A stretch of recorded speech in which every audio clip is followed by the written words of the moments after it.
खुलुमबाय गोजोन फुंबिलिनि बयनिसिमबो गाहाम हामलायथि बावहरग्रोनाय थाबाय आसा खालामो बयबो मोजाङैनो दङ नोंथांमोननि थाखाय आं गोदान मोनसे खौरां लानानै नुजाथि फैलायबाय आसा खालामो नोंथांमोना खौरांखौ नायनानै मोजां मोनगोन। बांलादेशआव गिख्रंथाव उरां जाब्रबथाय बांलादेशआव मैया अख्रां सान्थ्रिजों सोमोन्दो थानाय गंसे F-7 BGI फोरोंथाय बिरखंआ जाब्रबथाय जानानै गंसे फरायसालियाव गोग्लैहैदों जेराव बे गिख्रंथाव जाब्रबथायजों पाइलटजों लोगोसे गासै सा 16 फरायसा आरो सानै फोरोंगिरिनि जिउ खहा जादों। बेजों लोगोसेनो 100नि गोबां सुबुंफोरा गोब्राबैनो जोखोम जादों।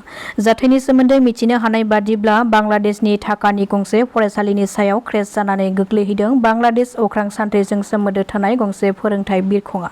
जाब्रबथाय जानाय लोगो लोगोनो बिरखंआ खामनानै सेवहांगार जायो। बे जाब्रबथायाव गिबियाव सासेल' सुबुंनि जिउ खहा जादोंमोनब्लाबो नाथाय गोब्राब जोखोम जानायफोरा उननि समाव देहा फाहामसालियाव जिउ गोमायो।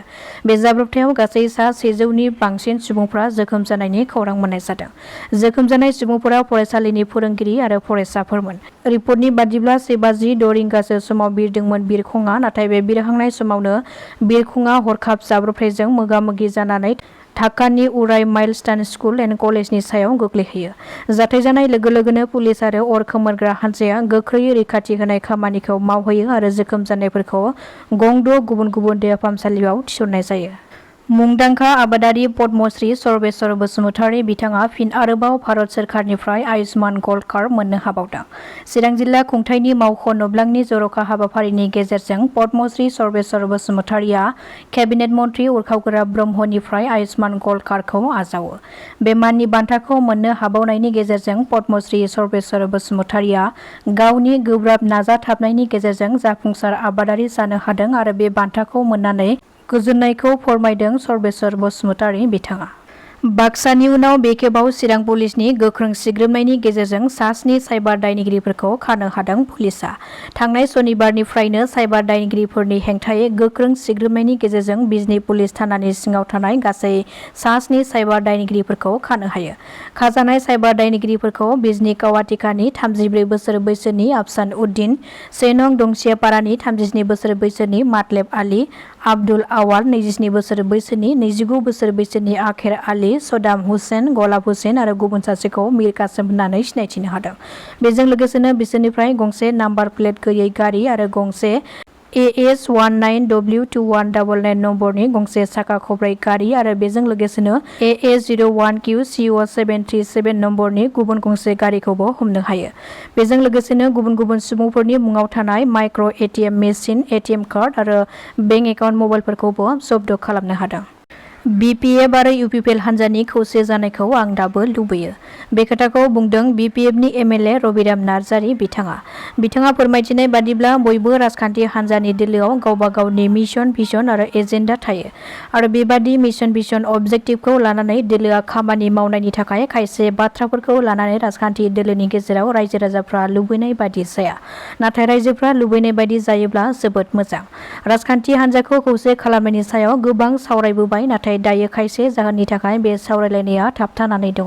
जोंनि लिडारफ्रा जुदि बेनि सायाव फिन सावरायलायफिननायनि गेजेरजों जयै आगान सुरोब्ला जोबोद गोजोनगोन आरो खौसेयै ज' जानानै खामानि मावोब्ला BTC ओनसोलाव रायजोनि लुबैनाय बादि गोख्रों जौगानायनि खामानिखौ मावनो हागोन।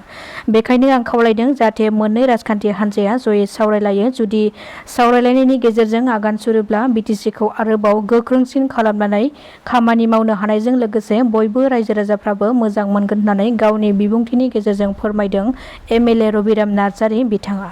श्रीभूमिनि रामकृष्ण नोगोराव 4 डकाइतनि दलखौ हमनो हादों पुलिसआ। बे 4 डकाइतनि दलआ सामेला बाजाराव सिखाव खावनाय जाथाय सोमजिहोदोंमोन। पुलिसआ बिसोरनिफ्राय सिग्रोमनायनि गेजेरजों नोगोद रां आरो गानग्रा गहेनाफोरखौबो बोखांनो हाबावदों। बे हमजानाय सिखावफोरखौ तापस पाल, बापी पाल, स्वरूप पाल आरो सासेखौ टुटन दास होननानै पुलिसआ सिनायथि होदों। बेजों लोगोसेनो पुलिसआ बिसोर 4खौबो हमनानै बे सिखाव खावनाय जाथायजों लोब्बा थाबावनाय सुबुंफोरखौ सोंनाय फिननाय खालामगासिनो दङ। BTC बिसायख'थिया जानायनि सिगाङावनो बिटिआरआव दुंहाव थासारिया सोमजिनो हमबाय। राजखान्थिखौ लानानै दान्थे-बिदान्थे जानायनि अनगायैबो राजखान्थिखौ लानानै UPPL, BPF मोननै हान्जानि गेजेराव गाग्लोबनायसिम सौहैदों। जाथायनि सोमोन्दै मिथिनो हानाय बादिब्ला BPFनि आइजो सेलनि गाहाय नेहाथारि सबिता बसुमतारीखौ इउपिपिएल दोलोनि 4 मावथिफ्रा गाग्लोबनायनि अजद दैखांदों।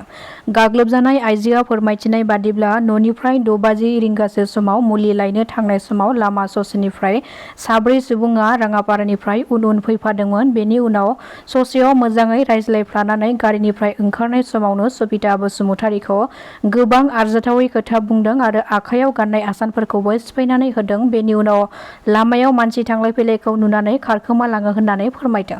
नाथाय गाग्लोबग्रा दुथां सुबुंफोरनि सिनायथिखौ मिथिनो हानाय जायाखै होननानै फोरमायदों। इउपिपिएल सोरखारा सान्थि फैबाय आरो इउपिपिएल सोरखारा बेबादि गाग्लोबनाय खामानि मावा होननानै बुंबाय थायो, नाथाय गावनि हारिनि आइजोखौनो मानो गाग्लोबखो होननानै गोख्रों रावजों सोंखारिदों बिपिएफ दोलोनि वमेन सेलनि गाहाय नेहाथारि सबिता बसुमतारीआ। थारैनो बे खेबनि बिटिसि बिसायख'थियाव गावजों गाव दुंहाव थासारिया बारा जागोन नामा, बेयो थारैनो साननो गोनां जानानै फैदों। धुबुरीनि बरुन्दाङायाव गिख्रंथाव जाब्रबथाय। लामायाव जावनानै दोननाय गोथौ हाखराव सौग्रावनायनि जाहोनाव बाइक सालायगिरि मिनारुल इस्लाम मुंनि सासे सुबुङा गोब्राबैनो जोखोम जादों। लामायाव जेबो रोखोमनि लामा जावनायनि सिन गैयैनि जाहोनावनो बे जाब्रबथाया जादों होननानै ओनसोलनि सुबुंफ्रा गोख्रों खुद्रिसारदों। दासिमनि खौराङा एसेनोसै। नोंथांमोना खौरांखौ नायनानै मोजां मोनदोंब्ला चेनेलखौ साबस्क्राइब खालामनानै लानो हागोन। गोजोन्थों।